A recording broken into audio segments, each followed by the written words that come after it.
حضرت سیدنا ابراہیم بن ادھم رحمت اللہ تعالی، یہ بہت بڑے اللہ کے ولی، ایک زمانے میں بادشاہ تھے، توبہ کر کے تو یہ انہوں نے بادشاہ چھوڑ دی، مگر یہ پہلے بلخ شہر کے بادشاہ تھے، بہت امیر زادے تھے۔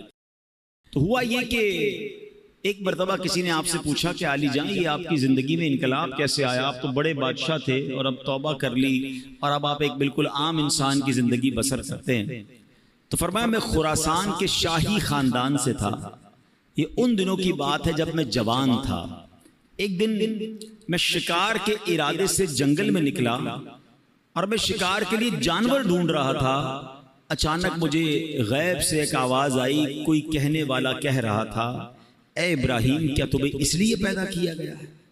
میں نے گھبرا کر ادھر ادھر دیکھا، کوئی بھی نظر نہیں آیا، مجھ پر سختہ طاری ہو گیا کہ یہ کس کی آواز تھی۔ تھوڑی دیر کے بعد جب میں دوبارہ نارمل ہو گیا، حواس میرے دوبارہ جو ہے وہ بحال ہوئے، پھر جانور ڈھونڈنے لگا، پھر شکار کے لیے آگے گیا۔ کچھ ہی دور چلا تھا کہ جس زمین پر میں چل رہا تھا اس کے اندر سے آواز آئی، اے ابراہیم اس میں کوئی شک نہیں کہ تمہیں ان کاموں کے لیے پیدا نہیں کیا گیا۔ اس غیبی آواز نے میرے دل کی دنیا بدل دی۔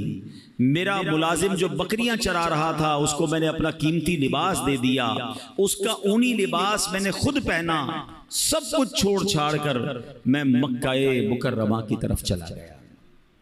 حضرت ابراہیم بن ادھم کی زندگی کے اور بھی بڑے پیارے واقعات ملتے ہیں کہ یہ بادشاہت چھوڑنے کے کیسے کیسے واقعات ہوئے۔ کہ ایک بار کیا ہوا کہ آپ فرماتے کہ میرا بڑا زبردست محل تھا، ایک شخص اندر آیا، اسٹرینجر تھا، میں جانتا نہیں تھا، کوئی ان نون آدمی تھا، مگر اندر آ کر وہ کہتا ہے کہ مجھے یہ مسافر خانہ اچھا نہیں لگا۔ حضرت ابراہیم بن ادھم کہتے ہیں اتنا بڑا محل، اتنا بڑا بادشاہ کا محل، کہتے ہیں مسافر خانہ؟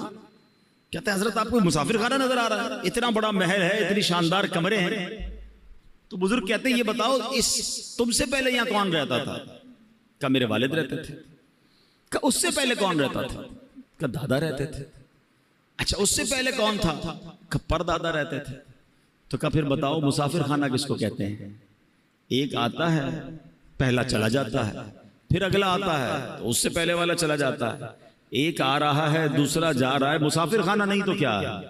کہتے یہ بات مجھے میرے دل پہ اثر کر گئی کہ واقعی جس محل کو، جس جائیداد کو، جن چیزوں کو میں سب کچھ سمجھ رہا ہوں یہ تو جانے والی ہے۔ اور پھر حضرت ابراہیم بن ادھم رحمت اللہ تعالی علیہ نے یہ بات جب اپنے کے دل میں بیٹھ گئی نا تو وہ اللہ تعالیٰ کی راہ میں نکل گئے، اپنا سارا مال اللہ کی راہ میں خرچ کیا، تارک الدنیا ہو گئے۔ تو آپ ایک بار دریا کے کنارے بیٹھ کر گدڑی سی رہے تھے، تو ایک قریبی ریاست کا بادشاہ وہاں سے گزرا، اس نے کہا اے ابراہیم اتنی بڑی بادشاہت چھوڑ دی، آج دریا کنارے بیٹھ کر اپنی رضائی خود سی رہے ہو، تمہارے آگے پیچھے تو بڑے نوکر چاکر تھے، اس سے کیا ملا تمہیں؟ حضرت ابراہیم بن ادھم نے وہ جو سوئی جس سے آپ رضائی سی رہے تھے آپ نے وہ دریا میں ڈال دی اور دریا میں آواز لگائی کہ اے دریا کی مچھلیوں میری سوئی تلاش کر کے دو۔ جو بادشاہ تھا وہ دیکھ کر حیران ہو گیا کہ بہت ساری مچھلیاں اوپر آئیں، کسی کے منہ میں سونے کی سوئی ہے، کسی کے منہ میں چاندی کی سوئی ہے، سب ایک ایک سوئی لے کر آ گئی۔ آپ نے فرمایا نہیں مجھے میری سوئی چاہیے۔ دوبارہ ایک مچھلی گئی اور سوئی لے کر آئی۔ حضرت ابراہیم بن ادھم نے اس بادشاہ کو دیکھ کر کہا بتاؤ تمہاری حکومت اچھی ہے، یہ حکومت اچھی ہے؟ جو اللہ کے لیے قربان کرتا ہے، جو اللہ کی طرف چل پڑتا ہے، اللہ پھر مخلوق کے دلوں میں اس کی عزت ڈال دیتا ہے۔ اے میرے پیارے اسلامی بھائیوں، حضرت ابراہیم بن ادھم رحمت اللہ تعالی سے جو سوال کیا گیا تھا نا، یہ بڑا اہم سوال ہے۔ ہم نے آج اپنے آپ سے بھی یہ سوال کرتے رہنا چاہیے۔ آپ سے کیا غیبی آواز آئی تھی؟ الہذا خلقتا، کیا تمہیں اس لیے پیدا کیا گیا ہے؟ اب ہم اپنے بارے میں غور کریں۔ ضروری تو نہیں کہ کسی کو غیبی آواز آئے، مگر اس واقعے سے ہم سب کو اپنے آپ سے بار بار پوچھنا ہے۔